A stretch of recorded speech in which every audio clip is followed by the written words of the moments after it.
बिस्मिल्लाहिर्रहमानिर्रहीम। अस्सलाम वालेकुम। सारामान हियर फ्रॉम एचआर एकेडमी। आज का सेशन है ग्रेड 9 केमिस्ट्री स्टूडेंट्स के लिए। एंड एटॉमिक स्ट्रक्चर में जो हम एसएलओ कवर करेंगे that is Niels Bohr's atomic model. Previously we have discuss Rutherford atomic model, उसको हमने डिटेल में देखा था। आज हम देखेंगे Niels Bohr atomic model. So let's have an introduction. After Rutherford atomic model, Danish scientist Niels Bohr in 1913 improve the understanding of the atom. Atom का concept हमारे पास आ चुका था, रदरफोर्ड ने दिया था।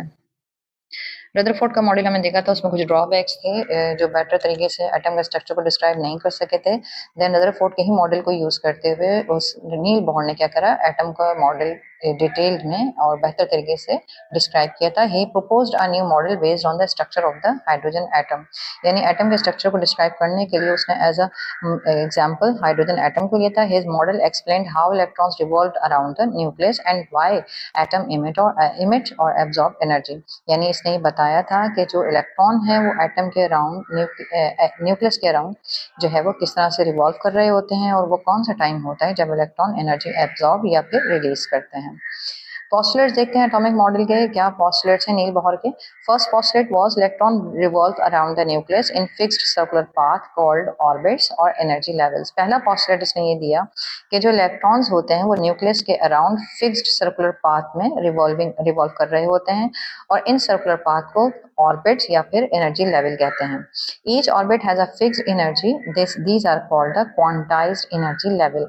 यानी हर लेवल की एनर्जी क्या है, फिक्स्ड है, और इन फिक्स्ड एनर्जी लेवल को क्वांटाइज्ड एनर्जी लेवल कहा जाता है। हर लेवल को उसने स्पेसिफिक नाम दिया। जैसे फर्स्ट एनर्जी लेवल को उसने के शेल का नाम दिया, सेकंड एनर्जी लेवल को उसने एल शेल का नाम दिया, थर्ड एनर्जी लेवल को M shell, and fourth energy level को एन शेल का नाम दिया गया था। राइट, नेक्स्ट पोस्टुलेट देखते हैं। An electron can jump from one energy level to another. यानी इलेक्ट्रॉन जो है वो एक लेवल से दूसरे लेवल में, एनर्जी लेवल में जा सकता है। कैसे जाता है? When energy is absorbed. Energy absorb कब होगी? When it moves to a higher orbit. यानी इलेक्ट्रॉन जब क्या करेगा, एनर्जी एब्सॉर्ब करेगा, और प्रेजेंट कहाँ पर है, लोअर एनर्जी लेवल में है। After absorption of the energy that electron will become excited, और एक्साइटेशन के बाद ही क्या होगा, लोअर एनर्जी लेवल से हाई एनर्जी लेवल में जंप कर जाएगा। राइट, और फिर एनर्जी रिलीज कब होगी? When it move to a lower energy orbit. ठीक है, लोअर ऑर्बिट में मूव करना है, यानी इलेक्ट्रॉन मौजूद कहाँ हो, हाई एनर्जी ऑर्बिट में मौजूद है, हाई एनर्जी लेवल में मौजूद है। यहाँ पर ही क्या करेगा, एनर्जी रिलीज करेगा। एनर्जी रिलीज करने के बाद ये डी एक्साइट होगा, और फिर लोअर एनर्जी लेवल में ये शिफ्ट हो जाएगा। Right, so emission and absorption कब होगा? जब ट्रांजिशन होगा बिटवीन टू एनर्जी लेवल के। देन नेक्स्ट पोस्टुलेट क्या है, द एनर्जी एब्जॉर्ब्ड और emitted appear as a spectral line. यानी एनर्जी का एब्जॉर्प्शन या एनर्जी का इमिशन जब भी होगा तो क्या होगा, स्पेक्ट्रा की जो स्पेक्ट्रा बनेगा वो लाइन स्पेक्ट्रा होगा, कंटिन्यूअस स्पेक्ट्रम नहीं होगा। ठीक है, अभी हमने बताया था कि हाई एनर्जी लेवल से जब लोअर एनर्जी लेवल में इलेक्ट्रॉन्स जा रहे होंगे तो इमिशन ऑफ एनर्जी होगा, जबकि जब लोअर एनर्जी लेवल से हायर एनर्जी लेवल में जा रहे होंगे तो एब्जॉर्प्शन ऑफ एनर्जी होगा। चाहे इमिशन ऑफ एनर्जी हो या फिर एब्जॉर्प्शन ऑफ एनर्जी हो, जो स्पेक्ट्रम होगा वो कौन सा होगा, लाइन स्पेक्ट्रम होगा, कंटिन्यूअस स्पेक्ट्रम नहीं होगा।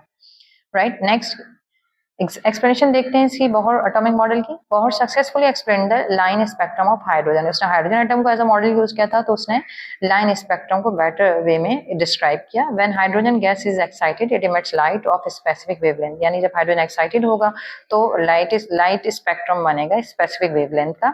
These lines correspond to the transition of electron between energy levels. ठीक है, जब भी स्पेक्ट्रम बन रहा है इसका मतलब है कि ट्रांजिशन हो रही है between two different energy levels. Right, now importance क्या है बोहर एटॉमिक मॉडल की, give the concept of quantized energy level.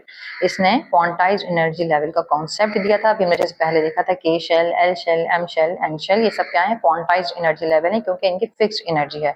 ठीक है, explain the stability of atom. Atom की स्टेबिलिटी को एक्सप्लेन किया, क्यों, किस तरह से किया, रदरफोर्ड ने क्या कहा था, कंटिन्यूअसली करते हैं, इलेक्ट्रॉन एनर्जी जो है वो रिलीज कर रहे हैं, और एक वक्त आएगा कि इलेक्ट्रॉन जाके एटम के न्यूक्लियस से टकरा सकते हैं, और न्यूक्लियस जो एटम है इस तरह से क्या होगा, खत्म हो जाएगा। राइट, इस बोहर ने क्या कहा, atom never emits the energy continuously. कभी भी कंटिन्यूअसली एनर्जी रिलीज नहीं करेंगे, किसी भी फिक्स्ड एनर्जी लेवल में उनकी जो एनर्जी वो फिक्स रहेगी। ठीक है, यही वजह है कि लाइन स्पेक्ट्रम बन रहा होता है, कंटिन्यूस स्पेक्ट्रम नहीं बनता, और एटम क्या होता है, स्टेबल होता है। Let the foundation for the modern atomic theory and the quantum mechanics, यानी नील बोहर के जो मॉडल है उसने फाउंडेशन प्रोवाइड की थी किसके लिए, मॉडर्न एटॉमिक थ्योरी के लिए एंड क्वांटम मैकेनिक्स के लिए। Now summary, Niels Bohr modified the Rutherford model, Rutherford model को उसने मॉडिफाई किया, introduce the quantize orbit of electron, introduce किया क्या, क्वांटाइज ऑर्बिट, जिसे हमने के एलिमेंट का नाम दिया, and explain the emission and absorption of energy, energy का जो इमिशन है और एब्जॉर्प्शन है वो कब होगा, ये नील बोहर ने बताया। And despite the limitation it was a major step forward in atomic theory, ठीक है, ऑल्दो किसमें लिमिटेशन थी लेकिन फिर भी ये क्या था, स्टेप फॉरवर्ड था किसके लिए, एटॉमिक थ्योरी की तरफ, right. So this was all about the Niels Bohr's atomic model. If you have any question, write down your question in the comment box, I will definitely answer your question. Don't forget to like, comment and share. Keep watching the channel. Thanks for watching the video. Take care of yourself. Allah Hafiz.